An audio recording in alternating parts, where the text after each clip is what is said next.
Qala Rasulullah sallallahu alaihi wasallam, bersabda Rasulullah sallallahu alaihi wasallam fi marwahu Abu Sa'id Al-Khudri, pada hadis yang diriwayatkan oleh sahabat Abu Sa'id Al-Khudri radhiyallahu taala anhu, qala, beliau menyampaikan, qala Rasulullah sallallahu alaihi wasallam bersabda, lihat kalimatnya, bima makna, lihat saya langsung ke ujung hadisnya saja karena ini cukup panjang sekali. Hatta idza khalasal muslimuna, hatta idza khalasal mu'minuna minan nar, sampai ketika orang-orang beriman diselesaikan urusannya dari neraka, maksudnya hisab. Ya, saat dihisab sudah dipisahkan nih, orang beriman semua sudah masuk surga, siap masuk surga semua ya. Yang buruk-buruk masuk neraka, dah masuk ke neraka. Jadi kalau amalan anda misalnya 50,001%, Masya Allah, maka anda masuk ke dalam surga insya Allah, lebih banyak amal baiknya. Tapi kalau amalan jelek anda misalnya 50,001%, amal baiknya 49,99, masuk ke mana? Ke neraka, walaupun cuma 0,01%. Yang jadi masalah sekarang 50%, amal baik 50, amal jelek 50, masuk ke mana? Taib. Nah itu belum ke surga dan tidak ke neraka. Lihat kalimat saya, belum ke surga, tidak ke neraka. Disimpan di tempat yang tinggi, yang bisa teramati keduanya, bisa melihat ke surga, bisa terdengar jerit neraka. Kalau lihat udah nggak tega, udah nggak kuat ke neraka, terdengar jerit neraka.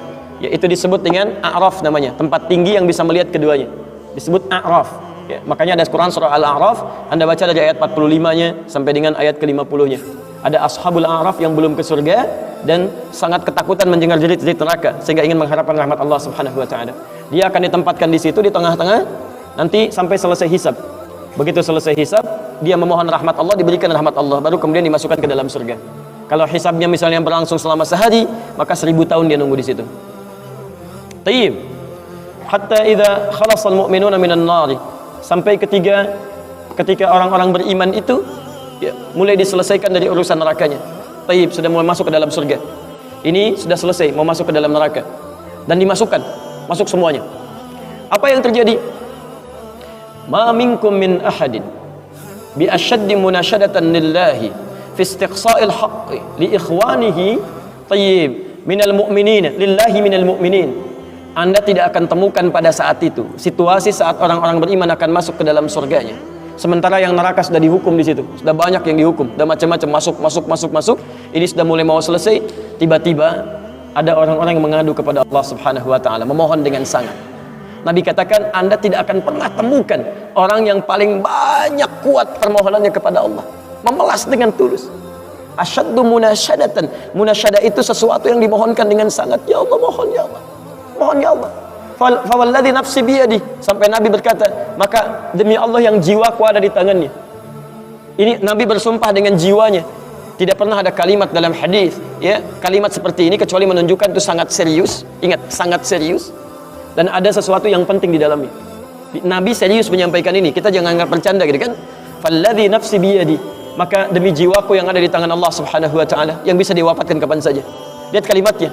Fayaqulu, maka mereka berkata, fayaqulu, maka mereka berkata, ya Rabbuna, wahai Rabb kamu, wahai Rabb kami yang tengah merawat kami di dunia, memberikan kecukupan, memaafkan kami, mengampuni kami, dan memberikan nikmat surga sekarang.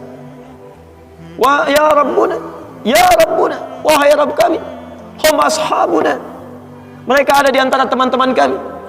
Dalam kalimat yang lebih kuat, kalimat yang menggunakan ikhwan, kata ikhwan, hum ikhwanuna, hum ikhwanuna, mereka saudara-saudara kami ya Allah. Hum yasumuna ma'ana, ada orang-orang yang berpuasa bersama kami saat di dunia. Yusalluna ma'ana, kanu yusalluna ma'ana, mereka salat bersama kami saat di dunia. Jadi tiba-tiba ada sekelompok ikhwan yang datang kepada Allah, yang kehilangan saudaranya. Kok nggak ada di surga gitu kan, ketika dia mau berangkat, padahal dulu punya cita-cita yang sama dan sebagainya, tapi karena bekalnya tidak cukup, sebagian ada yang masuk ke dalam neraka. Tiba-tiba mengatakan kepada Allah dengan permohonan yang sangat, ya Allah, saya kehilangan saudara saya, ya Allah, saya kehilangan saudara saya, ya Allah, dulu kami puasa sama-sama, ya Allah, dulu kami sholat sama-sama, ya Allah, dulu kami ibadah sama-sama, ya Rabb, kami tidak temukan dia di sini, ya Allah, mohon, terus mohon. Sampai ketika puncak pada permohonannya, tiba-tiba Allah berfirman, akhriju man araftum, para malaikat, keluarkan orang yang dikenali oleh orang-orang ini, yang disebutkan tadi, keluarkan mereka dari neraka. Tiba-tiba dikeluarkan, bertemulah orang-orang ini dengan temannya. Sampai Allah kemudian dengan rahmatnya katakan lagi, akhriju man kana fi qalbihi mithqala dzarratin minal iman. Keluarkan sampai yang ada titik terkecil iman dalam hatinya, keluarkan dari neraka. Bahkan hadis ini ada di Al-Bukhari nanti, ya ada di Al-Bukhari nomor hadis ke-14 posisi paling kiri sebelah bawah, ya. Tayyib, sampai mereka kemudian dikeluarkan dalam keadaan gosong, sudah mulai terbakar habis dan dimasukkan ke dalam surga kemudian. Setelah selesai hisabnya di dalam nerakanya, dikeluarkan dari situ. Jadi ada orang-orang yang dengan syafaat temannya bisa keluar dari neraka, masuk ke dalam surga, ada yang sama sekali tidak membantu itu. Ya, dosa-dosa yang begitu besar tidak bisa keluar dan kekal dia di dalam neraka. Walaupun dia merasa beriman kepada Allah, tapi digugurkan keimanannya dengan ibadah-ibadah yang melanggar ketentuan Allah, seperti syirik dan sebagainya. Tapi poinnya adalah tiba-tiba ada segolongan teman yang memohon kepada Allah Subhanahu wa taala, ya Allah, kami puasa sama-sama, kami ibadah sama-sama, kami sholat sama-sama ya Allah, cuman saya nggak temukan dia di sini. Itu indah. Nah, permohonan sesuatu untuk melengkapkan pada yang kurang disebut dengan syafa' namanya. Pelengkap yang kurang disebut dengan syafa'. Makanya di tarawih itu ada salat syafa'. Antum salat 11 rakaat, 2 rakaat penyempurnanya yang ke-10 disebut dengan syafa', 1 rakaat akhirnya disebut dengan witir. Ya, ada teman yang merasakan ada yang kurang nih ya Allah, begitu saya masuk, teman saya nggak ikut, saya ingin dilengkapi dengan itu ya Allah. Tayyib, permohonan untuk menggenapkan sesuatu yang kurang dengan sifat yang sangat memohon luar biasa, maka kalimatnya dirubah dari syafa' menjadi ditambah tak di ujungnya dengan alif di tengahnya, jadi syafa'ah. Tayyib, saya mau akhiri ya, karena ini sebenarnya tidak banyak bahasannya. Siapa orang-orang ini? Itu yang disebut dengan ikhwan. Makanya ketika ayat Qur'annya mengatakan wa kuntum ala syafa hufratin minan nari fa anqadhakum minha, dan kalian sudah ada bahkan yang sudah mau di bibir neraka itu. Karena ketika diangkat itu oleh Allah Subhanahu wa taala dengan perintahnya, ya diperintahkan oleh Allah. Tayyib, dalam bahasa hadisnya ada yang diangkat baru neraka itu masuk ke kakinya sampai ke betisnya. Ada yang sudah masuk sampai ke punggungnya, ada yang sudah ke lehernya, dan ada yang sudah tenggelam di dalamnya. Tayyib, jadi ada yang baru di bibir neraka diangkat, ada yang baru sudah mau masuk ke neraka diangkat, ada yang sudah tenggelam diangkat. Jadi macam-macam. Ya, fa asbahtum bi ni'mati ikhwana. Siapa yang bisa mengangkat itu semua? Di antaranya Allah berikan nikmat kepada Anda dengan dapatnya ikhwan-ikhwan dalam kehidupan. Cuma itu yang bisa menolong Anda di hari akhirat, teman-teman terbaik selain syafaat-syafaat yang lainnya. Ada orang mendekat kepada Al-Quran, ada orang sering bersalawat kepada Nabi, ada orang mendekat pada hukum-hukum Allah, ada orang-orang yang belum bisa maksimal menunaikan itu semua, dia cari teman-teman yang soleh yang menunjukkan pada kebaikan-kebaikan. Bukankah sering Anda dapati seperti itu? Mungkin Anda bersahabat dengan teman yang tingkat ibadahnya jauh di atas Anda.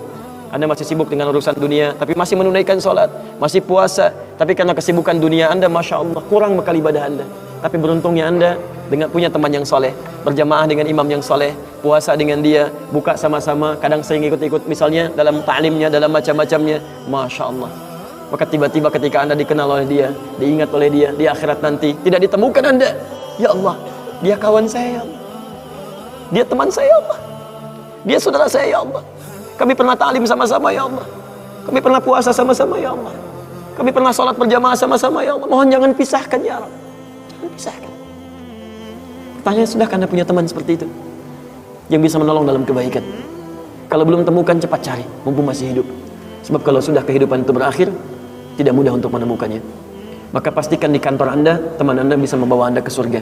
Pastikan di rumah Anda, pasangan hidup Anda adalah teman yang bisa membawa Anda ke surga. Pastikan di tempat kehidupan Anda, siapapun tetangga Anda, kerabat Anda, teman-teman sekolah anak Anda adalah teman yang bisa mengingatkan dan membantu Anda untuk mencari Anda bisa masuk ke dalam surga. Dan saya mohon pada Anda semuanya, tolong ingat gini ya, baik-baik. Kalau nanti di akhirat Anda tidak temukan saya di surga, tolong ingatkan kepada Allah, saya pernah ada di sini, saya pernah ada di sini. Tolong ingatkan. Kalau antum di akhirat tidak temukan saya di surga, tolong ingatkan. Ya Allah, mohon ya Allah, Adi Hidayat pernah mengajar saya dan mengingatkan saya di sini. Ya. Subhanakallahumma wa bihamdika asyhadu an la ilaha illa anta astaghfiruka wa atubu ilaik. Wa akhiru da'wana alhamdulillahi rabbil alamin.